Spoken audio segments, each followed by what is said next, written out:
If you watched my previous video, you already know two important things. First, how to handle a financial crisis. Second, how to survive when income is low or stopped. That was about control. But today, we move to the next step. What do you do after that? How do you actually come out of debt? Because surviving is not the goal. Freedom is.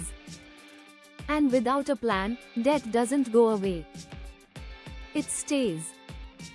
It grows. And sometimes, it traps you for years. So today, let's make this very simple. No complicated finance. No confusing terms. Just a clear step-by-step plan. Let's start. The first step is clarity. Most people don't even know how much they owe. They have an idea in their head, but no clear picture. And without clarity, you cannot solve the problem. So sit down and write everything. Credit cards, personal loans, EMIs, all of it. Now let's take a simple example. Let's say you have 50,000 rupees credit card debt at very high interest. 150,000 rupees personal loan. 5,000 rupees monthly EMI for a phone. At first, it feels overwhelming. But now comes the important step. Arrange all your debts based on interest. Because not all debt is equal. That 50,000 rupees credit card is more dangerous than your 150,000 rupees loan. Why? Because it grows faster. Interest is silently working against you every day. So step 2 is this: focus on one debt at a time. Not all. Pick the highest interest debt first. In this case, the credit card. Pay minimum on everything else. And put any extra money into this one debt. This is called the avalanche method. Let's simplify it with an example. If you have 5,000 rupees extra every month, instead of spreading it across all loans, put the full 5,000 rupees into the credit card. Why? Because clearing high interest debt first reduces your total burden faster. Now here's where most people go wrong. They try to fix debt, but don't control spending. And that creates a cycle. Money comes in, goes out, debt remains. So step 3 is control your expenses. You don't need to suffer forever. But for some time, you need discipline.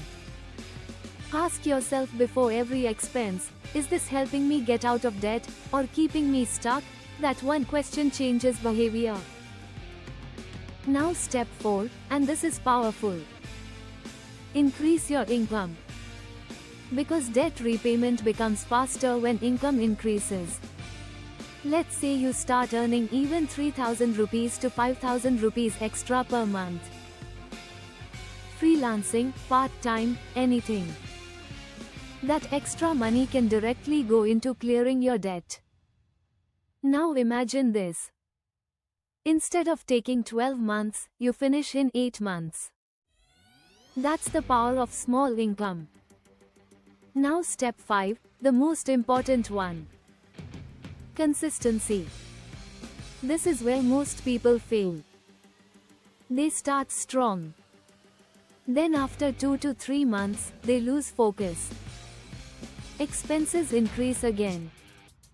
Discipline drops. And the cycle continues. But understand this clearly, debt freedom is not about motivation. It is about discipline. Small steps, repeated every month. Now imagine this moment. One day, you clear your first debt. That credit card becomes zero. No more interest. No more pressure. That feeling changes everything. Now you take that same energy and attack the next debt. This is how momentum builds. Step by step. And before you know it, you are out of debt. So let's quickly summarize your plan. Clarity, list all debts. Priority, focus on high interest first. Strategy, one debt at a time. Control, reduce unnecessary expenses. Growth, increase income. Consistency, stay disciplined. That's it. No shortcuts. No magic tricks. Just a system that works. And before I end, remember this, you didn't fall into debt in one day.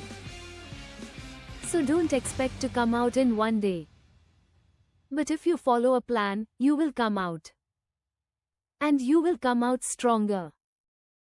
If you're serious about getting out of debt, comment below. I'm getting out of debt, and in the next video, I'll show you something even more important, why people fall into debt again, even after clearing it.